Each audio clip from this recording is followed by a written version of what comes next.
Hüdapar 2012'den beri siyaset yapan bir partidir. Biz ilk yerel seçim tecrübemizi 2014 yılında yaşadık. Henüz partimizi daha yeni kurmuştuk. 2012 Aralık ayında kurduğumuz parti 2014'ün Mart ayında ilk kez bir seçime dahil oldu. 2014 yerel seçiminde biz Türkiye genelinde seçime giremedik. Çünkü henüz teşkilatlarımızı tamamlayamamıştık. Bu açıdan lokalde yani 9 ilde seçime dahil olduk. Bu 9 ilde elde ettiğimiz sonuçla yeni bir parti olmamıza rağmen fena bir sonuç değildi. Türkiye'de en fazla belediye başkan adayı gösteren 8. partiyiz. 760 belediye başkan adayı gösterdik. Büyükşehir, il, ilçe ve belde belediye başkanlığı olmak üzere 760 belediyede biz aday gösterdik. Bu da seçime giren 34 parti içerisinde 8. sıraya çıkardı bizi.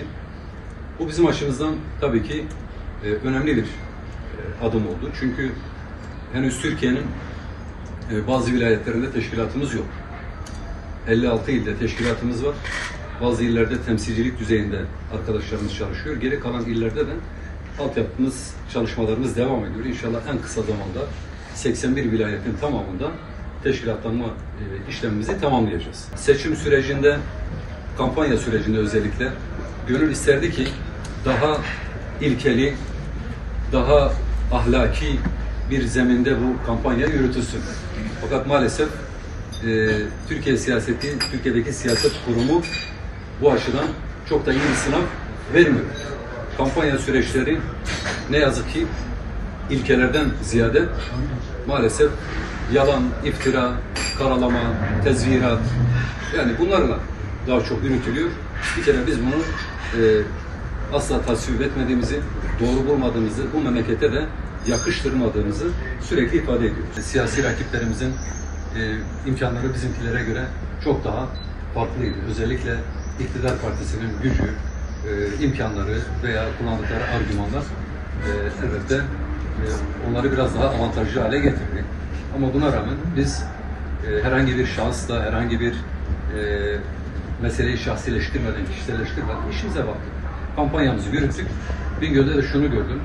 Bizim dokunduğumuz yer elhamdülillah yani etkisini gösterdi. İnsanlar bizim ortaya koyduğumuz siyasi duruştan veya söylemlerden veya geliştirdiğimiz politikalardan son derece memnun oldular. Bize oy vermeyenler bile yürüttüğümüz kampanyayı takdir etti. Sokakta insanlar beni gördüklerinde adalet diyorlar, hak diyorlar, hukuk diyorlar. Muazzam bir şey bence. Demek ki bu kadar hasret kalmışız. Elhamdülillah burada bu kampanyayı yürütürken de mümkün mertebe seviyeli olmaya gayret gösterdik. Zaten tavrımız da bu. Bir şey söylediysek mutlaka onu delillendirip söyledik. Yeri geldi ben bazı rakamlar kullandım, bazı yerlere işaret ettim. Onlarla ilgili de bilgi sahibi olmadan tek bir kelam etmedim. Kimseler çıkıp eğer öyle bir şey olsaydı birileri çıkıp itiraz ederdi. Hamdolsun iyi bir süreç oldu. Bingöl genelinde biz şunu çok rahat söyleyebiliriz. Hüdapar artık burada güçlü bir zemin elde etmiştir.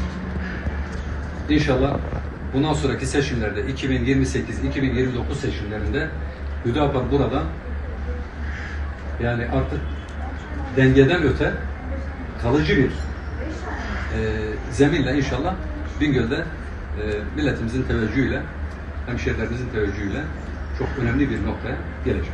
Bizim ümidimiz de odur, gördüğümüz de odur. Allah-u Teala hayırlara vesile etsin. Allah mahcup etmesin.